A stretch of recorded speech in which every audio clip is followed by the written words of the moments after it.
So you might be wondering why I have this water bottle full of brown liquid. This is coffee. How I got to the point of having coffee in this water bottle is a story of my first trailer trip. So come along with me and I'll tell you about it. So my story starts off with a job opportunity for a week out in Arizona. So I packed up my trailer and decided that I would travel from Texas all the way out to Arizona. Now, at this point in time, there were abnormally high winds going through Texas and New Mexico and a little bit into Arizona. Just happened to be the exact time that I was traveling to Arizona. So I'm talking winds that were high enough to flip a truck, apparently, that I learned about later on. And dust storms.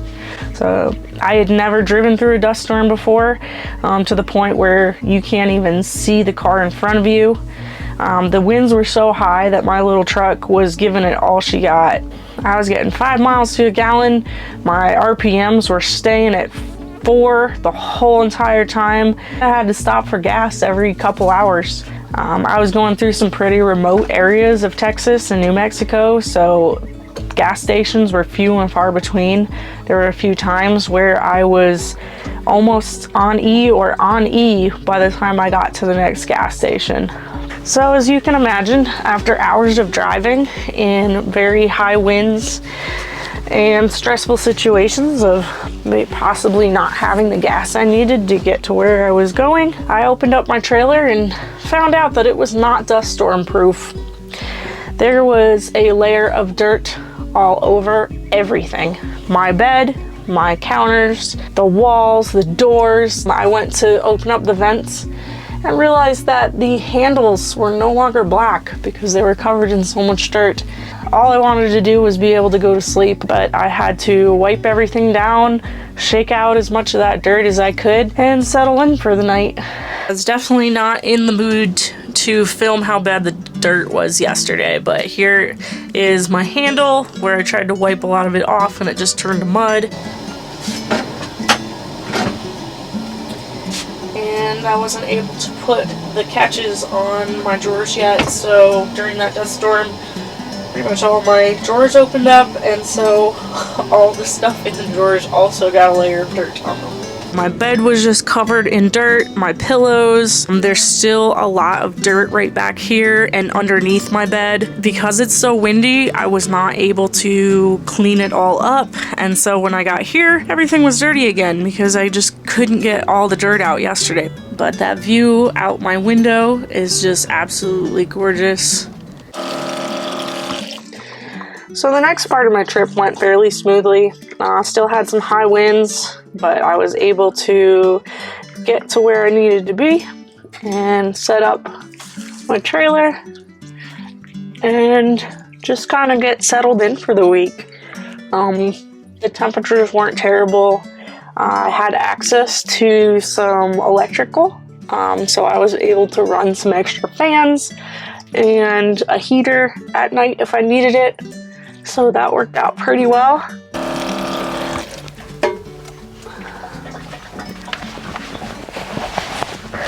So after my job was done for the week, I started heading back and I found this little campsite. It's right off of a dirt road, kind of pulls in. There's a little bit of a fire pit here.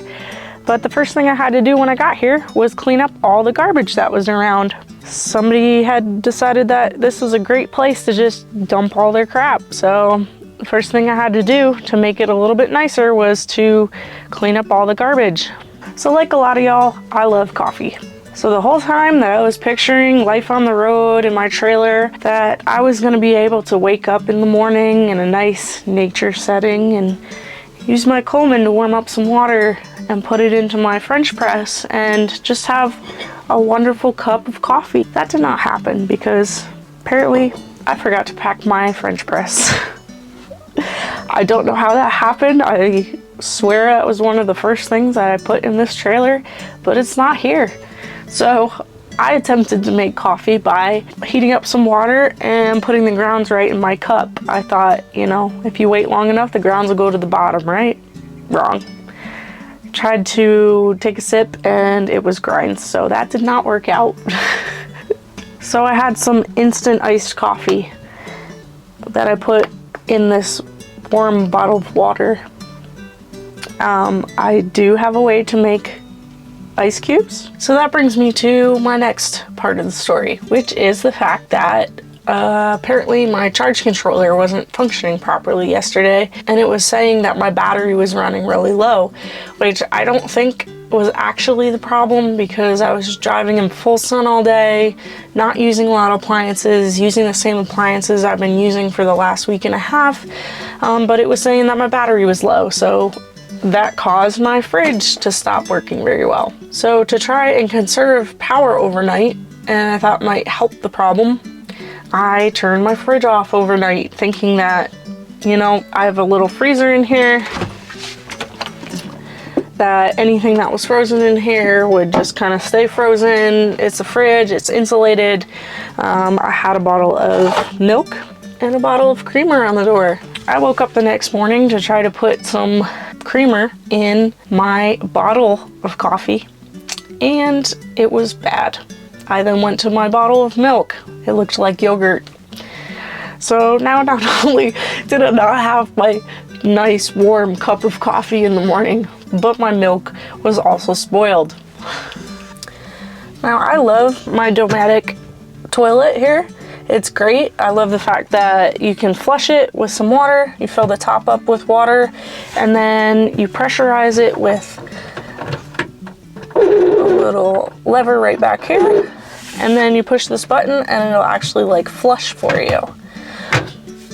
I did, however, realize pretty quickly that you really don't want to use this for number twos. If you have to go pee, if you wake up in the middle of the night and you really gotta go, it's perfect. It's right there for you, but unless you are in an emergency to go number two, you really don't want to use this.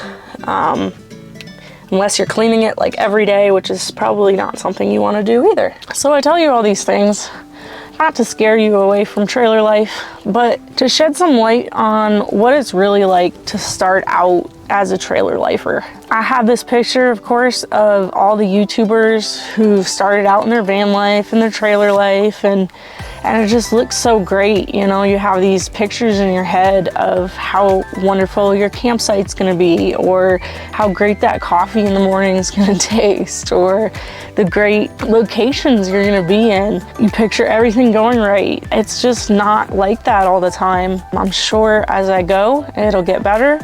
I'll learn about better places to stay and how my equipment all works, and I'll make improvements and make sure that my French press makes it into the trailer next time. But I say this because I want to be real with you, and you know, all these things going wrong really can stress you out and really make you wonder if trailer life is right for you. You might want to give up because you just feel like, you know, everybody else seems to have a really good time of it and it just looks picture perfect, but when you go out and you start, it's just not like that. And so I want to tell you these things because these are real experiences that you're going to have, and maybe you won't, maybe things will go better for you, but just keep going. At the end of the day, I'm sitting outside in nature, the breeze is beautiful, I've got Ranger who can just walk around and enjoy himself and be a dog.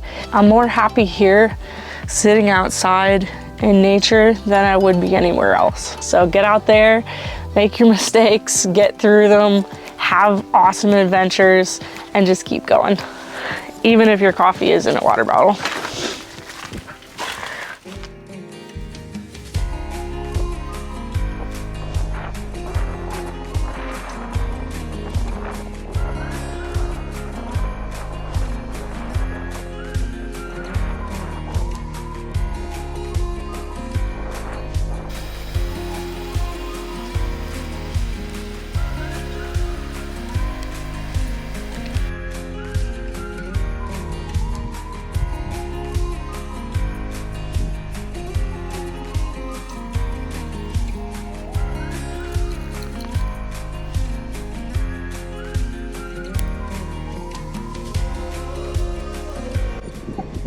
Super windy out.